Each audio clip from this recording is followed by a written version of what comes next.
Good evening, I'm Callahan Marshall. Thank you for joining us tonight. Utica police are investigating a string of robberies that occurred on several streets in West Utica.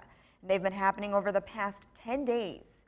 News Channel 2's Brent Carney has your top story tonight at 6. Like right about where you're standing up to... Scott Poirier, a West Utica resident, was surprised when I told him about the string of robberies that took place in his neighborhood.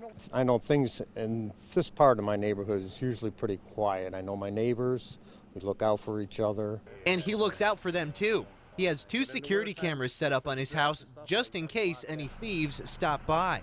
Where are those? I've got one in the front here for my driveway and anything that goes on around here, and there's one for my back. Utica police posting this to their Facebook page, announcing that they're investigating the robberies. Police say all taking place within the past week. We've obtained these surveillance videos showing suspicious activity taking place on the streets affected. It's all thanks to the Neighbors by Ring app. People with Ring cameras can post videos like these on the app, letting people in the neighborhood know what's going on.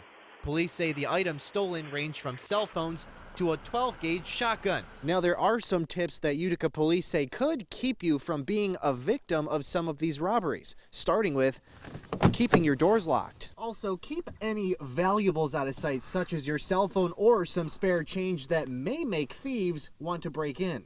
I get out of the house pretty early. I'm like the first one awake. Jordan Nichols lives on Oak Street and tells me robberies on this street have happened before. He tells me he woke up one morning to his neighbor looking for his TV. Somebody must have come across the street, saw it, and stole it while they were sleeping in their house, at 3:30 or 4 o'clock a.m. He said he's even had his car gone through too. Who would just take the change out of a car? Now, I had other devices there, including a laptop for work. They didn't touch it.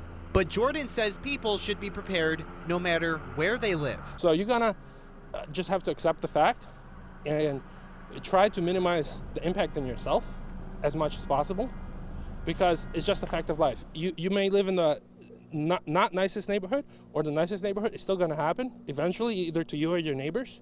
So you're just gonna have to accept it and live with that fact, unfortunately.